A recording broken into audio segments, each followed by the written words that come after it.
दादी जान,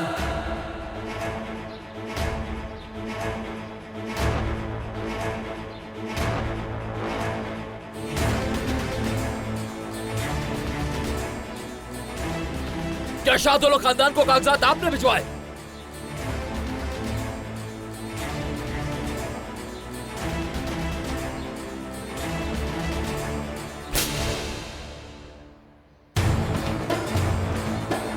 इसके लिए मुझे तुम्हारी इजाजत लेने की जरूरत नहीं।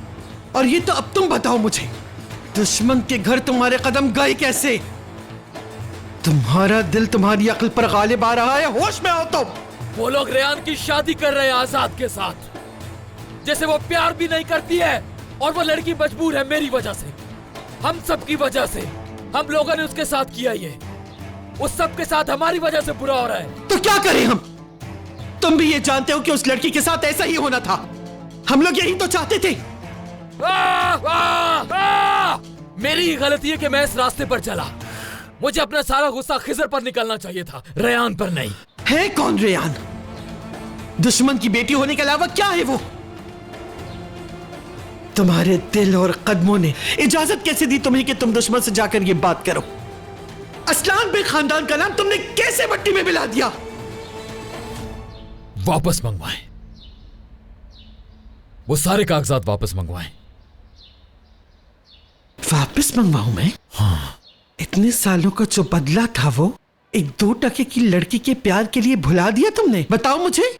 मेरे अंदर बदले की आग लगी और तुम कहते हो रेयान के लिए मैं वो सब कुछ भुला दूं? हाँ, जबान भी मेरी, फैसला भी मेरा।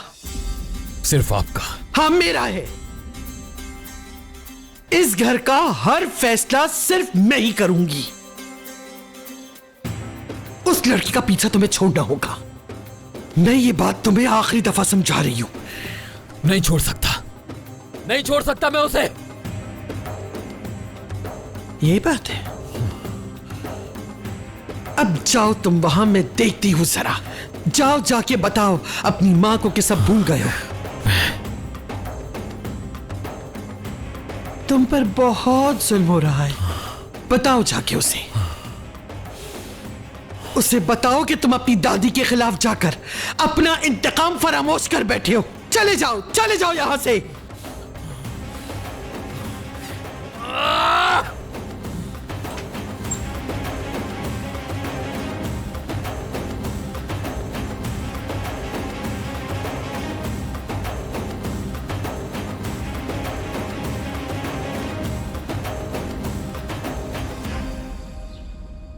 मीरान जितना चाहे गुस्सा कर ले, लेकिन मैंने वहां पर देखा है कि नसू ने मीरान की आंखों में आंखें डालकर ये बात कही है कि वो रेयान की शादी आजाद से ही करेगा। क्या आजाद और रेयान शादी कर रहे हैं? मगर रेयान कैसे मान गई? तुम क्यों इतना परेशान हो रही हो? नहीं ऐसी कोई बात नहीं, मैं तो ऐसे ही पूछ रही थी। जब तुम जा रही थी तब तो तुमने नहीं बताया। मीरान वहां जा रहा है, तुम्हें कैसे पता चला गोनल? मैंने बताया था, फरात को सुना था मैंने। मैं आपको बताती हूँ।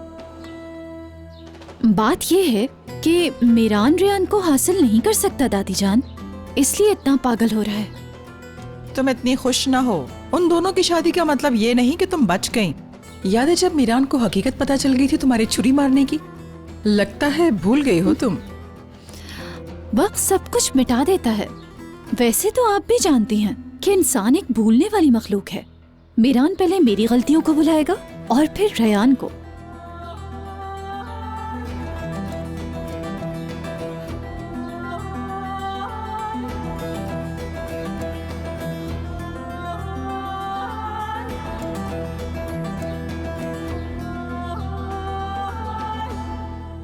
अब तुम्हारी हुकूमत खत्म होती जा रही है। मीरान वही काम करता है जिसको तुम मना करती हो। इंशाल्लाह मीरान इस बार रुक जाएगा। वैसा ही होगा जैसा गोनल ने कहा। मैं कोई भी मंसूबा सोच समझ के बनाती हूँ। तुम लोगों की तरह सिर्फ मौके पर ही बात नहीं करती। हर चीज की बारीकी का इल्म है मुझे। देखा, फिराद से सारी मिल्कियत लेकर उसे देने को कहा था ना, तो क्या हुआ? अगर उस वक्त मैं तुम्हारी बात मान लेती तो सारी दौलत शादिलों के घर और रेयान इस घर में होती।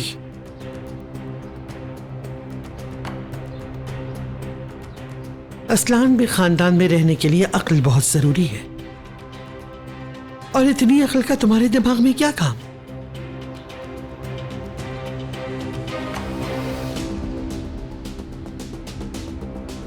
इतनी बड़ी बड़ी बातें करना बहुत आसान है, लेकिन अब तुम्हारा इख्तिताम होने का है और ये सब मीरान के हाथों होगा।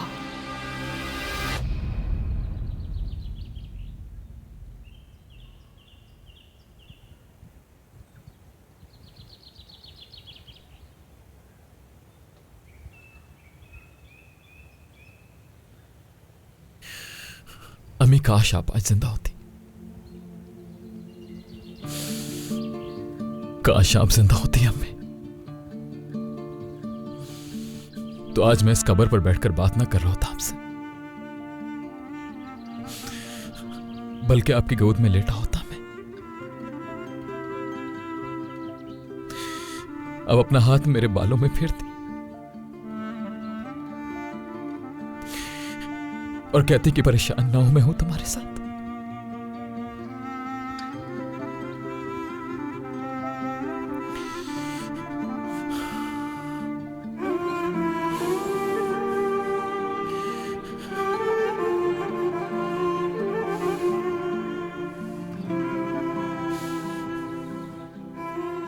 पिछली दफा जब मैं आपके पास आया था मिलने के लिए, मैंने आपसे कहा था ना कि सुकून नहीं मुझे। जो आग मैंने खुद लगाई है वो मुझे चैन नहीं लेने देती अम्मी। जल रहा हूं मैं, तड़प रहा हूं। मुझे समझ नहीं आ रहा इस दर्द के साथ मैं कैसे जिंदा रहूंगा अम्मी। देखें, जल रहा है ये दिल मेरा अम्मी। मैंने एक मासूम लड़की का दिल तोड़ा है अम्मी जान।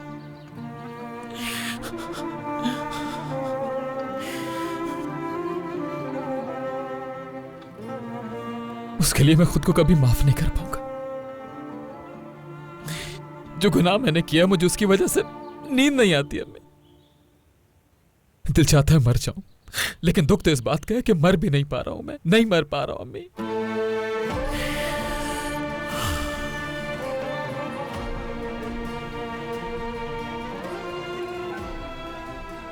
हंसना तो जैसे भूल ही गया हूं मैं अम्मी जान, और मैं मर भी नहीं पा रहा। एक ऐसे गड्ढे में गिर चुका कि निकल भी नहीं पा रहा। ना जिंदा हूं मैं। कहते हैं ना बच्चे जो मर्जी करे अम्मी उनको माफ कर देती हैं।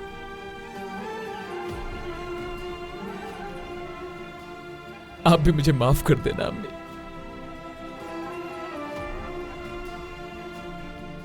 माफ कर देना मुझे प्लीज,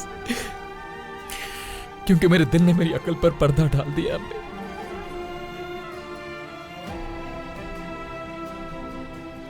मुझे माफ कर दे अम्मी।